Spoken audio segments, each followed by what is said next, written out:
घर में चहल पहल थी। बच्चे खुशी से चहक रहे थे। घर की साज सज्जा और मेहमानों के स्वागत सत्कार का प्रबंध करने में घर के बड़े बुजुर्ग व्यस्त थे। किंतु शशि का मन उदास था। उसे कुछ भी अच्छा नहीं लग रहा था। दरअसल आज उसकी सगाई थी। घर की महिलाएं बार बार उसे साज श्रृंगार के लिए कह रही थी, लेकिन वह चुपचाप खिड़की से बाहर देख रही थी।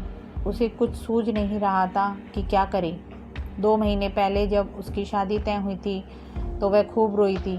वह किसी और को चाहती थी, लेकिन उसके माता पिता ने उससे पूछे बगैर एक व्यवसायी से उसकी शादी पक्की कर दी थी।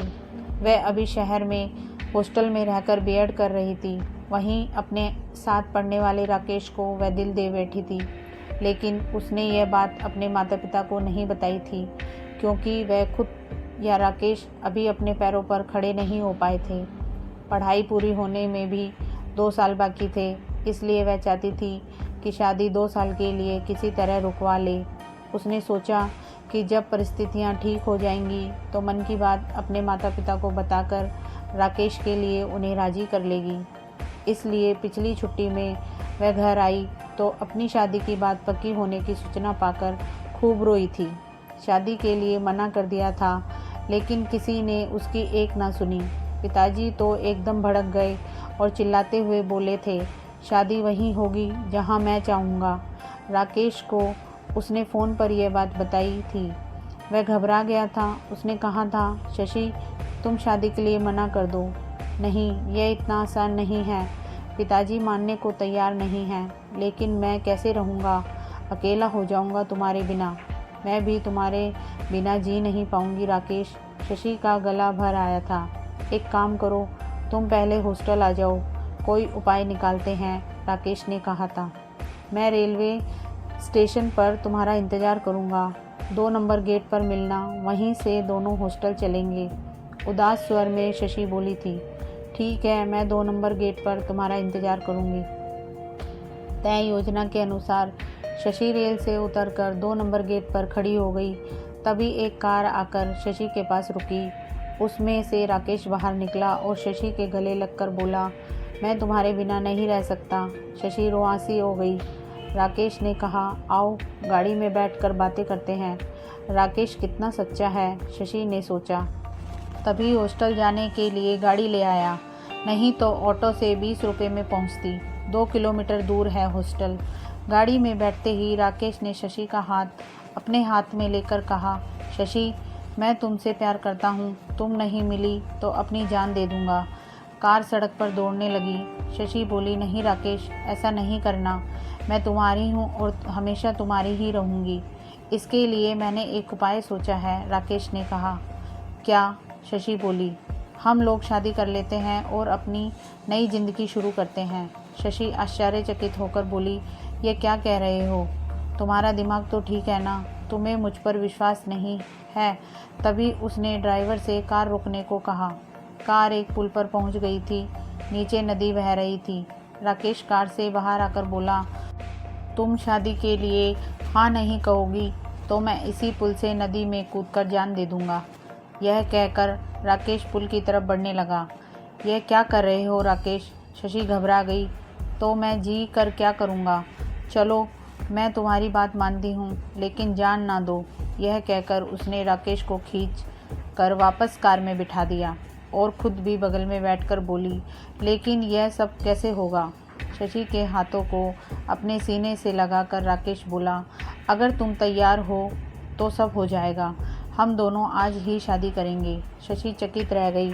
इस निर्णय पर वह काँप रही थी। उसकी समझ में नहीं आ रहा था कि क्या करे। ना कहे तो प्यार टूट जाता और राकेश जान दे देता।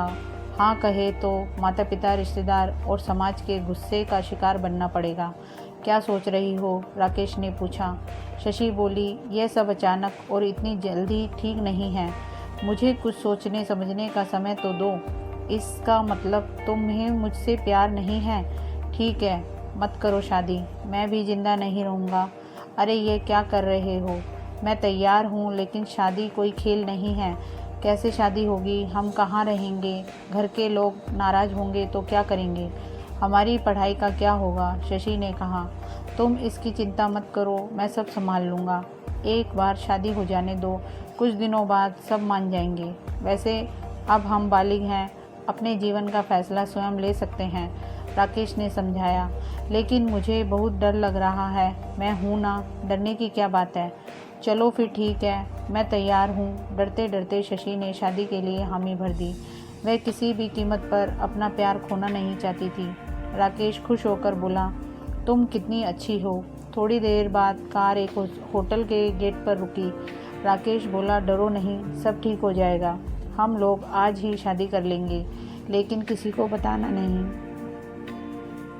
शादी के बाद कुछ दिन हम लोग हॉस्टल में ही रहेंगे। 15 दिनों बाद मैं तुम्हें अपने घर ले चलूँगा। मेरी माँ अपनी बहू को देखना चाहती है, वह बहुत खुश होगी। तो क्या तुमने अपने मम्मी पापा को सब कुछ बता दिया? नहीं, सिर्फ मम्मी को, क्योंकि मम्मी को गठिया है, ज़्यादा चल फिर नहीं पाती, इसलिए वह जल्दी बहू को घर लाना चाहती हैं। किंतु पापा नहीं चाहते कि मेरी शादी हो। वह चाहते हैं कि मैं पहले पढ़ लिख कर अपने पैरों पर खड़ा हो जाऊं, लेकिन वह भी मान जाएंगे। फिर हम दोनों की सारी मुश्किलें ख़त्म हो जाएंगी। राकेश बोला, सच तुम बहुत अच्छे हो। तो मेरी प्यारी महबूबा, तुम होटल में आराम करो। और हाँ, इस बैग में तुम्हारी ज़रूरत की सारी चीज़ें हैं। तुम रात 8 बजे तक तैयार हो जाना। फिर हम दोनों पास के मंदिर में चलेंगे, वहाँ शादी कर लेंगे, फिर हम होटल में आ जाएंगे। आज हमारी ज़िंदगी का सबसे खुशी का दिन होगा। कुछ प्रबंध करने राकेश बाहर चला गया। शशि उधेड़-बुन में थी। उसके कुछ समझ नहीं आ रहा था। अपने माता पिता को धोखा देने की बात सोच कर उसे बुरा लग रहा था, लेकिन राकेश जिद पर अड़ा था और वह राकेश को खोना नहीं चाहती थी। कब रात के 8 बज गए पता ही नहीं चला। तभी राकेश आकर बोला, अरे अभी तक तैयार नहीं हुई? समय कम है, तैयार हो जाओ।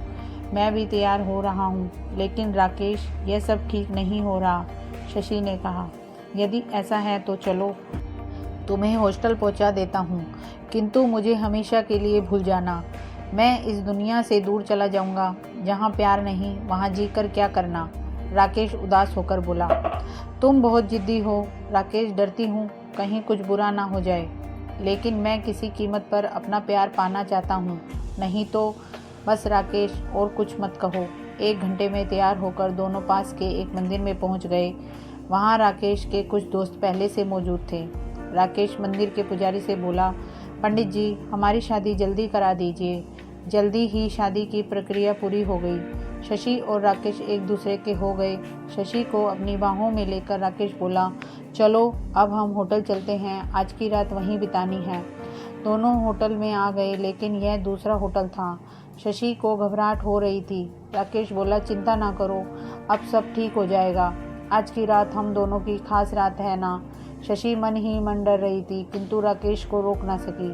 फिर उसे भी अच्छा लगने लगा। दोनों एक दूसरे में समा गए। कब 2 घंटे बीत गए पता ही नहीं चला। थक गई ना, चलो पानी पी लो और सो जाओ। पानी का गिलास शशि की तरफ बढ़ाते हुए राकेश बोला। शशि ने पानी पी लिया। जल्द ही उसे नींद आने लगी। वह सो गई। सुबह जब शशि की नींद खुली तो वह हक्का बक्का रह गई।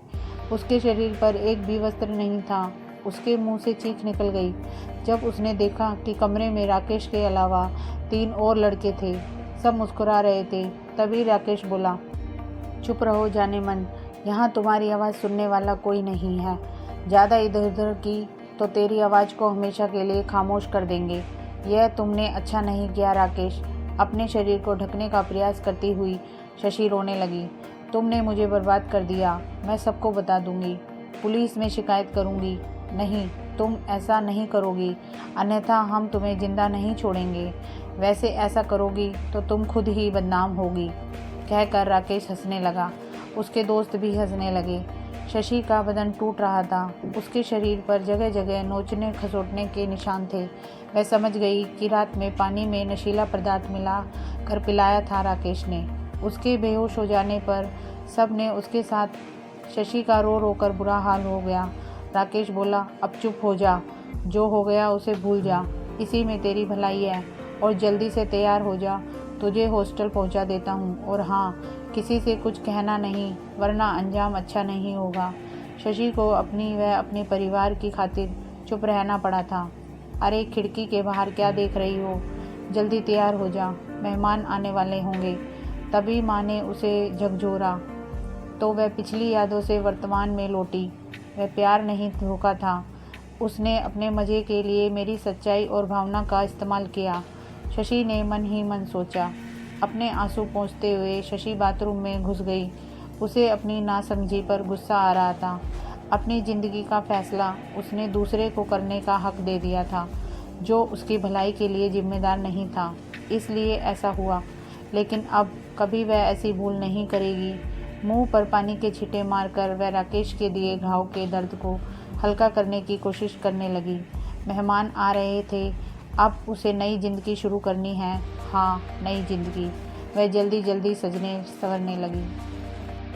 दोस्तों, कहानी पसंद आई हो तो इसे लाइक कीजिए और मेरे चैनल को सब्सक्राइब कीजिए। Thank you.